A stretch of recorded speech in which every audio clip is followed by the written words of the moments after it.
Hello, welcome to the Parenting Program Show. I am your host, Jeremy, the Kung Fu Guy. I am a force of nature married to another force of nature. Her name is Autumn, and we have two amazing, explosive balls of energy called kids. I am a speaker, teacher, author, catalyst, and Kung Fu master, here to help you empower your kids to speak up and own their voice. We're going to unlock and remove the chains of childhood that seem to hold us from our destiny with the tools to have inner strength, confidence to speak up, be heard, and be understood. Let's go play. Game on, yo.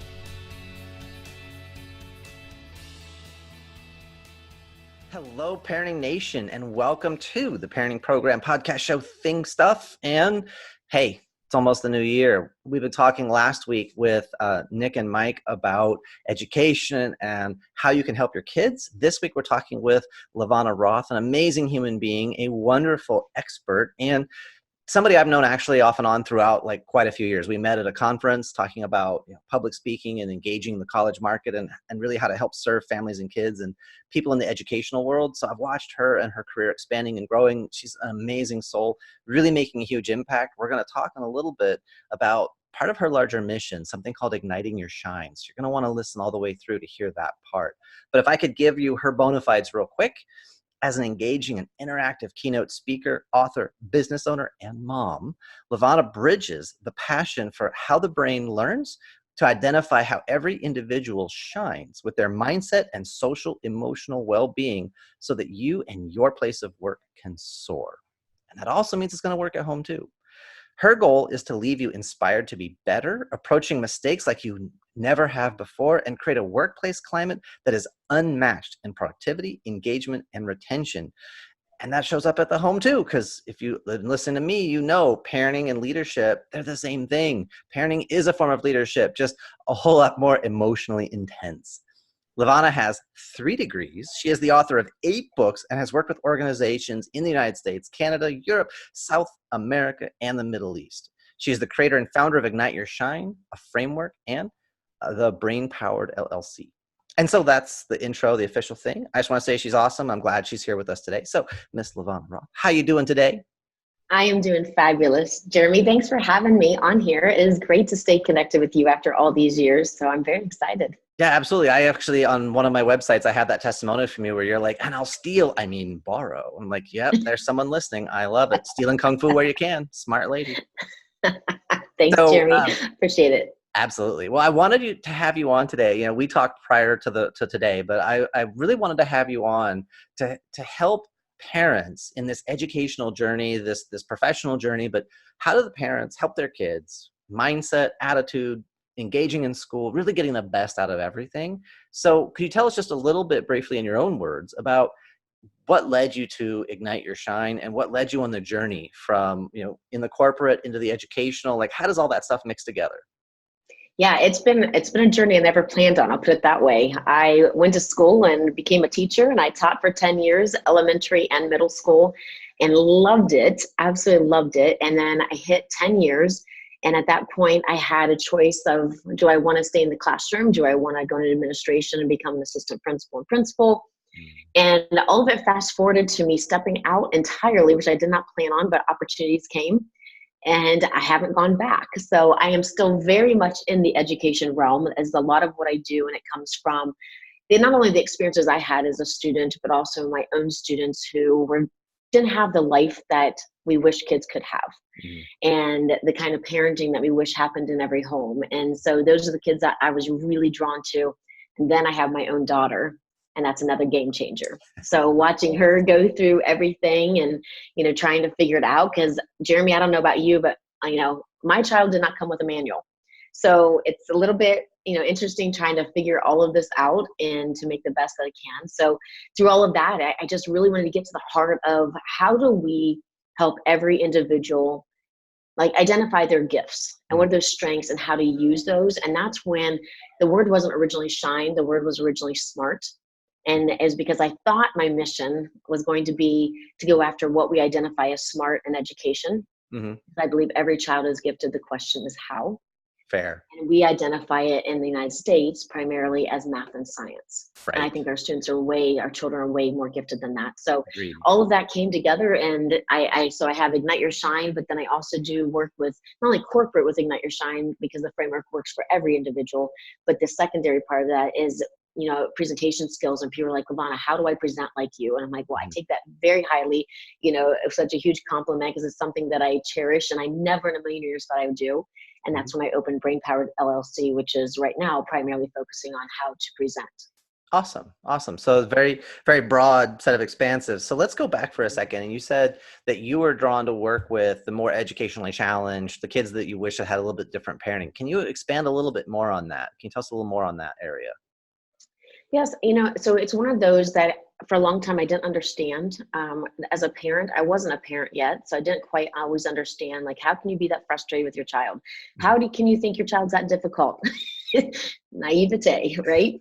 And then, you become a parent. So I could see things that, and it's always interesting is as a teacher, parents would come in and go, I am so sorry about my child. I know they're driving you crazy. And I'm like, actually, your child is wonderful, right? And it's because I didn't see what they saw at home. Mhm. They were different in the classroom, but Yep. then there were some kids who did. They were a challenge. And what I didn't quite always understand at the time is that not everybody grew up the way I grew up. Like even my own experiences, and I compare that with others, we all come with our own story. Mhm. And I know, Jeremy, it's something that you and I, it's something that we hone in on.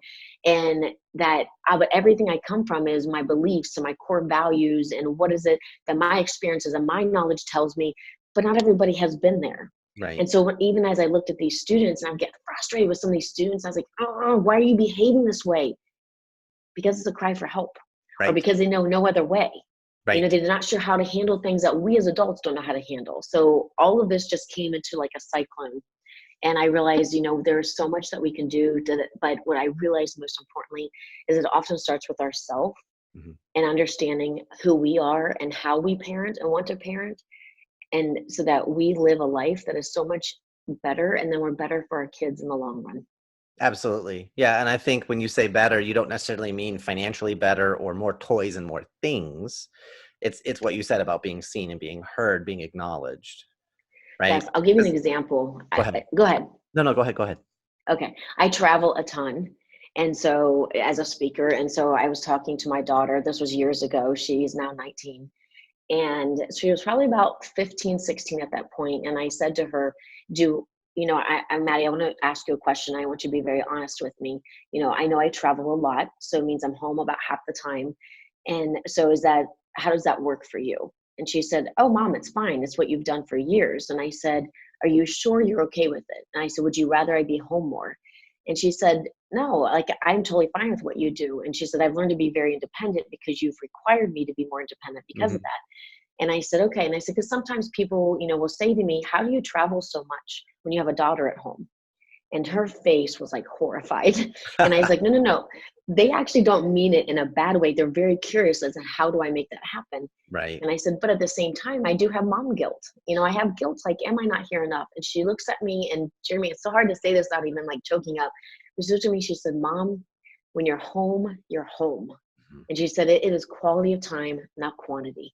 Yep. And that was like the biggest aha for me, that is that when I am home, LaVonna has got to be present. Mom has got to be present. Yep.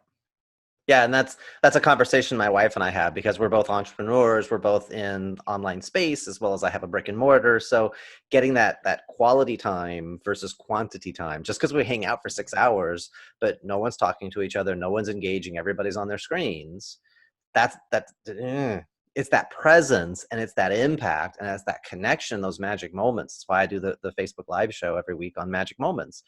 It really is those moments that give kids those milestones over the course of their life. It's those meaningful moments where my mom said this, my dad said that, and it changed everything. There's a friend of mine, I was talking about, when's the last time you did something that really felt important? And he was talking about how when his daughter was like 7, and I told a story about bike riding and with my son, my stepson. And he said when his daughter was 7, she fell off her bike and got back on, and he encouraged her. And even now as a teenager, that lesson is still carrying with her. And it's still that important Yes. moment. And so I think a lot of parents struggle. Those of you listening at home, you have that mom guilt, you have that dad guilt. Guess what? That's awesome. because that means you're one of the good parents, right? Yes. It's always the bad parents who they never question themselves, they never doubt, they always know they're doing it perfect. Those are the ones I get scared of. The rest of us, we're worried about, am I doing this right? Could I do this better? You're the ones that are making the real impact and doing the good jobs. Yes. Things are So going to happen. and to follow on also what you said with your daughter, you being absent gave her room to grow into something that sounds like pretty amazing, pretty self-reliant, pretty capable of handling her business. Part of that falls into the love languages and what needs do we have. And some kids, because they're not getting that connection, that presence, they're going to manipulate it in negative ways instead of motivating it in positive ways. So what would you say to the parents that, well, I work 60 hours a week and my kid's my kid's a train wreck. And what could they do differently? What's one tip you would say if your kids are giving you a lot of grief and a lot of drama at home, if you did this one thing differently, everything would get better? What would you suggest? A lot of things, but the one thing is I would say just notice them, spend time with them. A lot of times because you are, and we shouldn't feel as guilty as we do, because we have a right to live our life too as how we want. And we're modeling for our kids. And that's what my daughter, the second part she said in that conversation was, you understand the role model you are for me because you have a dream and you're going after it. Mm-hmm. And that's when I was like, wow, so spending that time and noticing your child. I think what ends up being so easy to do is that you go to work and you come home, you're exhausted, you're stressed, you're strung out, and then a child does something and the first thing you do is you slap at them. Mm-hmm. That's the first thing you're doing with your child. And so even if you take 5-10 minutes for yourself Mm-hmm. and have that transition time, that's what I Yep. call it. Like when I would drive home from the airport, that was my transition time, Yep. from going from this mode to parenting mode and wife mode. And so, I think when we take that transition time, and a lot of times parents say, but I don't have time. You don't have time to not do that, because what you're doing is you're sacrificing that relationship with your child. And once it's sacrificed, it's very difficult to build it back. Mm-hmm. So take those moments to notice your kid, be present with them, and hear what they're saying. They truly aren't rebelling against you or causing you issues to cause you issues. It's not what they want. No human wants somebody to be mad at them or not like them. Mm-hmm. So knowing that it really is a cry for help or attention of some kind. So just say, hey, what can we do today together? Sometimes my daughter and I, we go to a movie together. Mm-hmm. And that's we're not talking, but that's just our time together. We sit near each other and we're enjoying sharing the popcorn. There's other times we go for a drive in the car. I will tell you, one of the greatest tips for anytime I needed to have a conversation with her was to be side by side with her. And so spending time with her side by side, because that's not, I'm the mom and you're the child, and you're going to listen to what I have to say. Mm-hmm. This became more of I'm listening to you and I'm your guide, I'm your consultant. Yes, I'm a friend. But as I said to my daughter, I'm always mom first. Right. Always. Every decision I make is mom first. Right. You can be friendly, but there's always an accountability and there's a final line that has to be made because I'm the grown up and I have to make the decisions. Mm-hmm. Yeah. And I think For sure. being able to have that articulation, being able to tell your kids, these are the rules, this is the game, this is the structure, the kids, they respond to that because they know, okay, I know where I belong now. I know, instead of, like Caesar Milan and the dog whisperer, and you got the little tiny dog trying to be the alpha of everything in the household and it's just driving itself crazy because it doesn't know all the variables. When you have a kid trying to be the boss of the household, and I think you make a very good point in the transition. We talk about that with the work I do. When you're running in your masculine, you need to transition from one mode to another. When you're in your feminine, you're just what you need to be every time, flowing and graceful and amazing. And we all have access to that masculine, feminine at different ratios.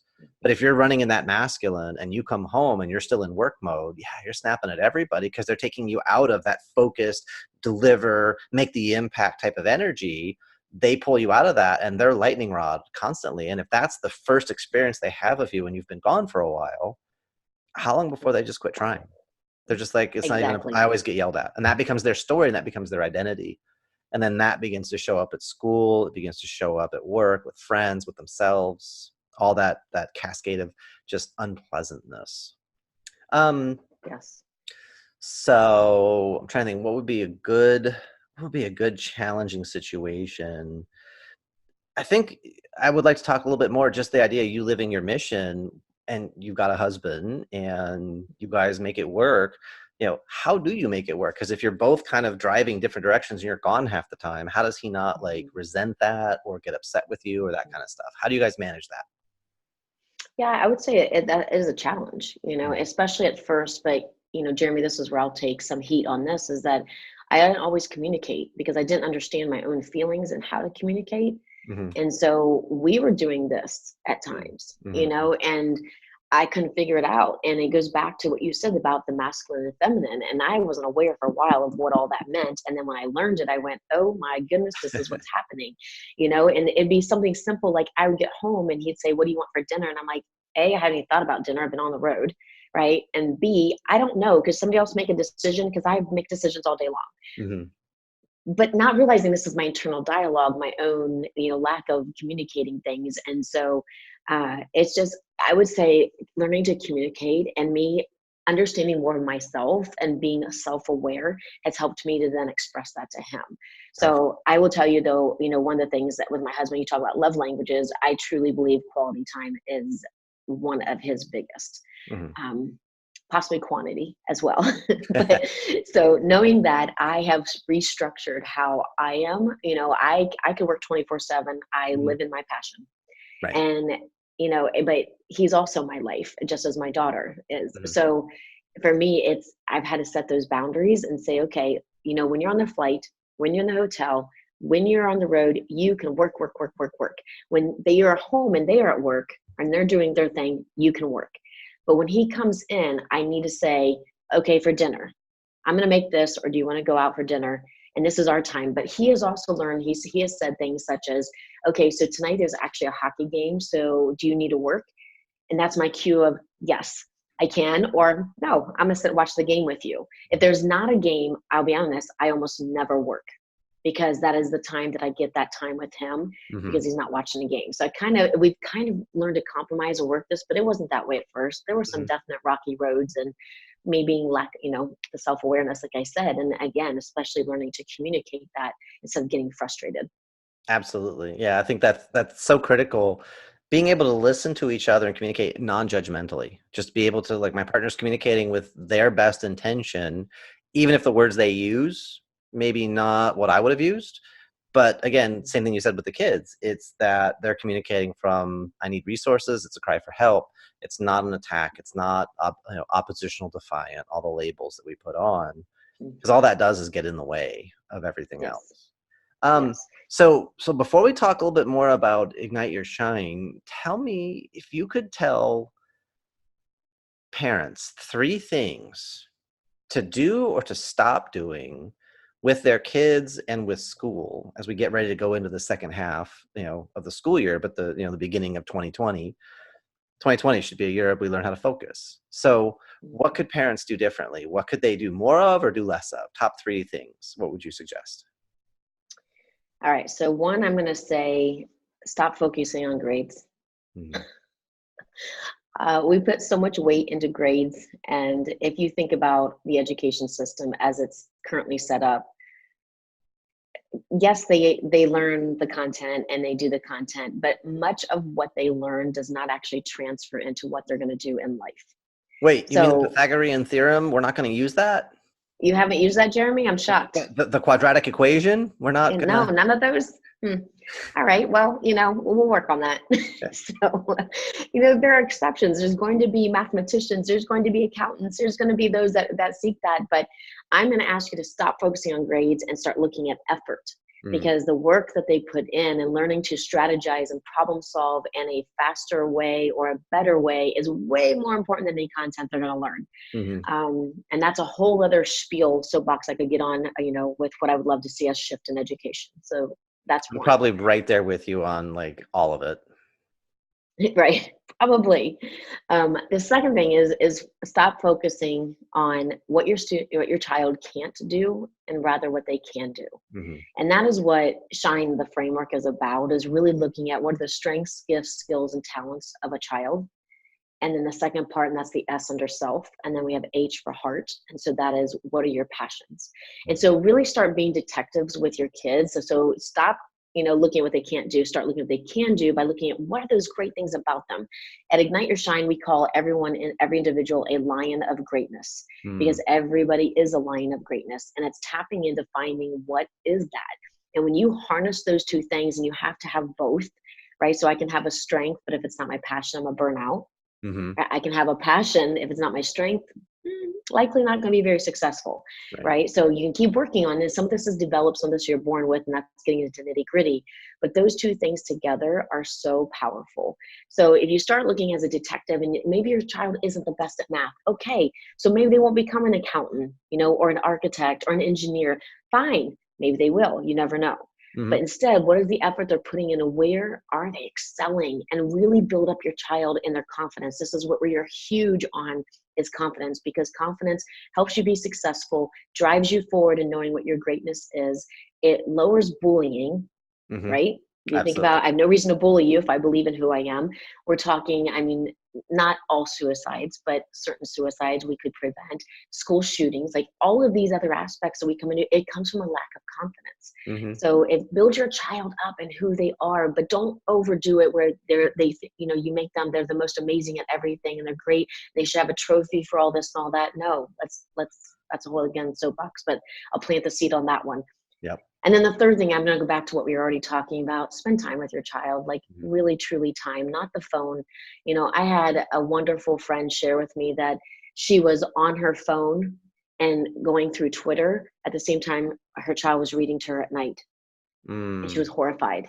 Put the phone down. There is nothing more important. And I'm telling you, as a mom, again, I can choke up. As a mom of a 19-year-old, that time is going to go like this and you will never get it back. Yep.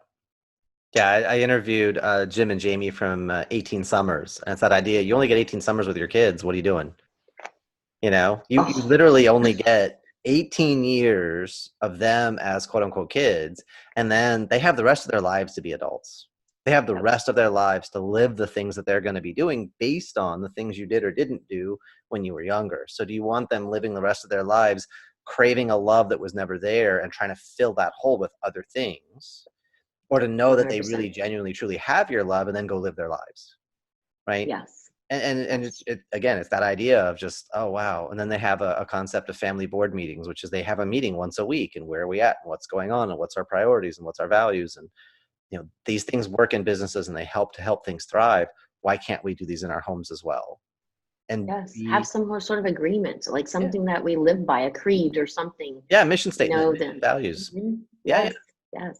Yeah, I encourage Love this. it. I put it in my parenting book because of that very reason. It's like, well, what do you guys have as a priority? In my life, for my brother and I, my parents had like two goals: make your own decisions, live with the consequences. If they could help us to do that by the time they were 18, then they did their job. They did the right thing as parents. That's how they felt. And so they had a clear opportunity, and they let us fail, and they let us overextend ourselves and make the mistakes and learn. And they were there to help us pick things up. But that was our opportunity to go get that experience. Yes. And I think you bring up a critical piece of, so many times we want to rescue our child. Yeah. Like there's times I want to be mama bear, and there are times that, yes, I'm going to help be her advocate, but I'm also going to teach her to be the advocate. If I go in and save the day every time, she doesn't ever learn that. If I cover up and make excuses for all of her mistakes, she never learns what to do with a mistake. Exactly. So, maybe that should be at the top of my list of number one, because that's one of the things I think so many times we do rob our children of, because we want to save them, we want to protect them. You're not protecting them when you're doing things like that. Well, their ultimate resource is their ability to be resourceful. They're not going to learn that until they've had to figure it out. And that's one of the challenges when we don't let kids have unstructured free play and just let them go out and figure out. When I was a kid, we would make pickup games. We invented curb ball. You take a ball and you throw it across the street, hit the curb. If it bounces, you score a point. You get to throw again. If you miss, it's the other guy's turn. I love it. How ridiculous of a game is that? But it was just like, I got a ball and I got a street. Let's go. And there we go. Game on.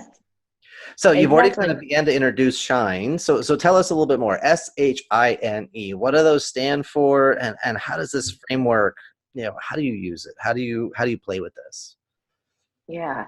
So S is self. And again, that's where the strengths, gifts, skills, talents fall under that. Again, some things you're born with, some come to you naturally, and not naturally, you have to develop them. And then we have H for heart and passion. So it's those two together. But we all know you can have this wonderful, powerful package. So thing though is life will happen. So I is inspire, because life will throw you curveballs. People will tell you suck. Who do you think you are? There's all these negative things that are going to come your way. So we have to understand and learn how to stay inspired and inspire others. And then N is navigate. And it means, what do you do with all the greatness I just mentioned, right? You have all of this beautifulness about you, this greatness about you, but if you do nothing with it, what's the point, right? So figuring out what do you want your story, your journey, your goals to be, and it will shift and change, but at least be forward thinking with that and setting up things in place for that. And then E is exceptional, because you're becoming an exceptional person that you were meant to be, not anybody else who Right. you were meant to be. And Right. so I think that, especially when it comes to parenting, is looking at how do you shine and how does your child shine, and stop trying to be perfect with that. And it's so easy to say, but look at them. They have the best house, and they have the greatest kids, and they've got the best cars ever. Right. Stop comparing to everybody else, because nobody has everything. So, Yeah. and when we look at parenting, not one of us has all of it right. Not Right. one of us. Normal is just a setting on the dryer. That's all it is. Mm-hmm. Right? There is no Yeah. normal. And then the other thing I always talk with parents about is the idea of potential. Whenever you talk to your kids about their potential, all you're doing is like rubbing their face in where they're messed up, where their challenges are. They're already in pain. Let's rub their noses in it even more. How motivating is that? How exciting would it be if you go to work and all your boss does is talk about your potential? Because the implicit is where you're failing, where you suck, where you should get out, and all that kind of stuff. So how exciting is that? So is that the information? Is that the relationship you want to have with your kids, with your partner? Is just constant reminders of your failings and your inadequacies? Right.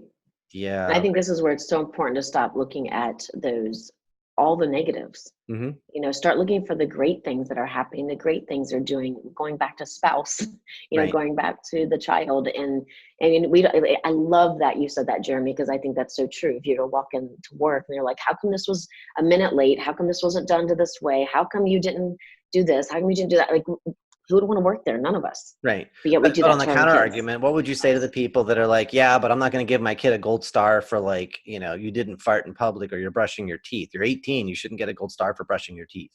So what would you say to somebody who's like, I'm not going to tell my kids the stuff that I expect them to do because they live here. That's what I expect. I'm not going to reward just showing up. So what would you say to somebody who had that kind of an energy? So imagine if you went to work and you were there for 3 weeks and nobody said, thanks for completing this.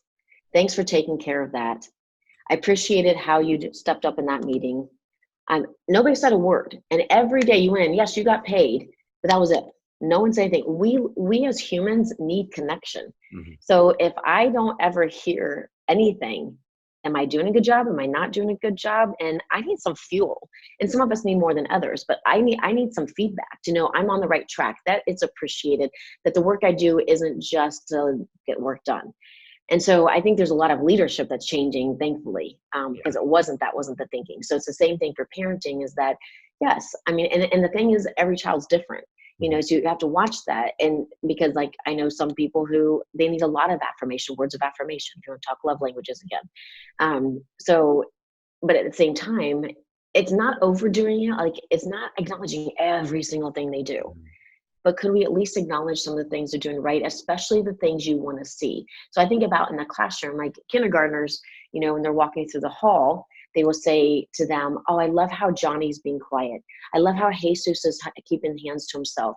I love how Yolanda is walking with her, eyes forward. They're commenting on all the positive things to reinforce, this is what I'd like to see. Not, will you stop doing that? Will you put your hands to yourself? Will you Yep. stop? That doesn't work as much. So I don't know. I hopefully answered your question on that. I just think that it's easy sometimes. It's not everybody needs affirmation or words of encouragement, but you're also not everybody. If that's you where you don't need it, that's not probably the majority even around you.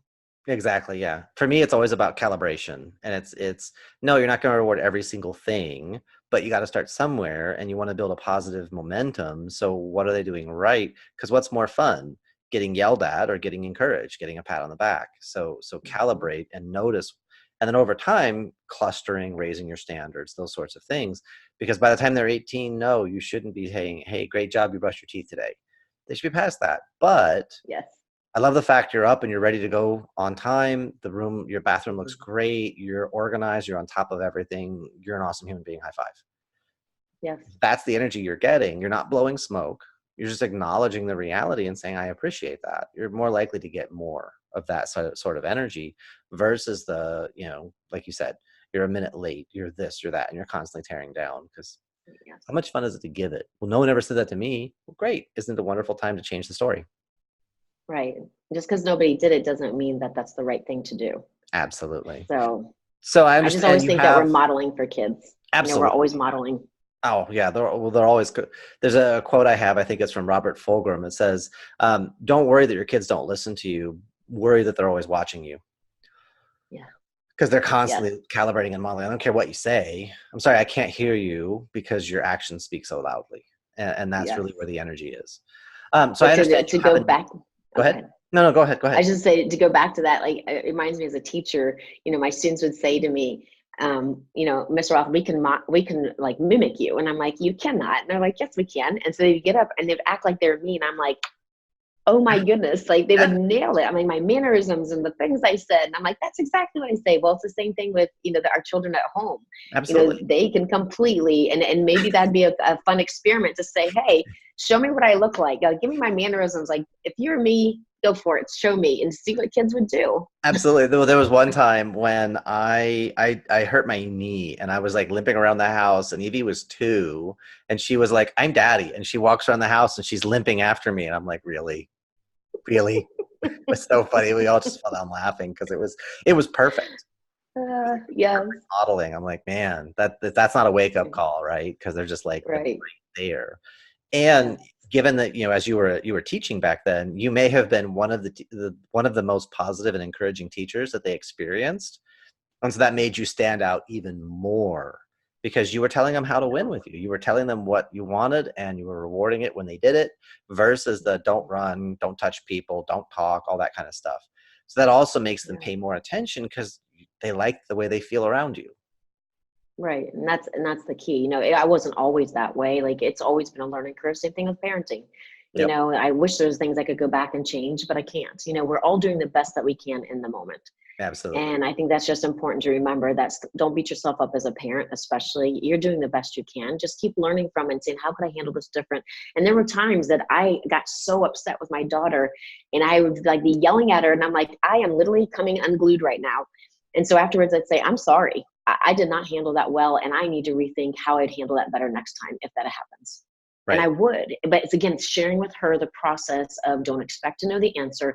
It wasn't okay. So you apologize. And Mhm. how can you solve it for next time? And by you apologizing, you normalize it, so it's easier for her to apologize when she overreacts, and she can own her emotions, and you're creating a safety space for her to voice to her own emotions and own her behavior and make restitution, which is Mhm. it's like such a healthy mental and emotional place to grow up in that a lot of us just don't get because just we're too proud or too whatever versus I overreacted, it was my bad, and here's what I'll be Yeah. doing differently. And being able Yeah. to create that for other people is just it's monumental, Yeah. personally It's a and maturity professionally. level, to be honest with you. Yeah, yeah. Age is required, maturity is optional. I'd agree. Yes. Yeah. Exactly. All right. So I understand you have a book coming out in 2020. So, and I know Yes. it's like 90 something percent done. You're still kicking around some Mhm. titles. So we don't want to pin you down on anything. But where could Yeah. they go to get more information about you, get on your list, just stay in communication with Mhm. what you have going on next? Okay, so we are going to have a page going up to create a waiting list, and probably by the end of the year, Okay. in the next few weeks. But in the meantime, if you email me, I already have a list going. So if you email me, and it's LaVonna, LaVonna, at igniteyoursshine.com, Let me put it do right down. that. But down below, Yep, right there. um, right there. And then also it could be, it'll be on my website, so igniteyoursshine.com. Right there. And then I have a up above, and then I have a feeling that it'll probably be on Amazon, but we'll wait on that part. So right now, I suggest either emailing me to get on the wait list or go to the website and just keep an eye on it for when it pops up. Fantastic. And then last question. Trying to think, Autumn has these really great hot seat questions that she always asks her guests. What would you say is the best piece of advice you've ever been given? And you could put it in any context: parenting, business, teaching, speaking, any context. I'm gonna go with one that was a game changer for me. And there's so many. I love quotes, but it is a Tony Robbins quote that where your focus goes, energy flows. Hmm. Hmm. And I realize that as a parent, whether it's I'm focusing on a human even in the workplace, whether I'm focusing on just the way things are happening in life right now. Why does this keep happening? Of course, this went wrong. And just switching. I've always been pretty positive in general, but just really looking at, because if you're going to notice the negative, and if you're looking for the negative, that's all you see. Absolutely. So how about some looking for some of that positive too? Absolutely. Yeah. When in my old martial arts school, we had some like 1-inch pipe conduit. Evie was 2 years old and she was about 6 feet up when we saw her and was like, oh, hey, hi, let's just go do something else, and pick her up, put her down, blocked her access. That was it. That was the entire conversation. She never went back there. She never tried to move anything. If I had shown up yelling and screaming and how dare you and you're going to die and like put all this energy into it, maybe it should have been like, what was that all about, and go back. Yeah. So, us staying relaxed and just kind of rolling with it, not getting too excited. Again, the kids are paying attention. They're looking for that energy. So, Yes, they are. well, Miss LaVonna, thank you for your time and your energy and sharing some of your stories with us. This has been really great. Yeah. Well, thank you, Jeremy, for having me, and good luck to everyone. We're all in this together. Just don't forget that. Absolutely. All right. So we're going to say Thank you. bye. Bye.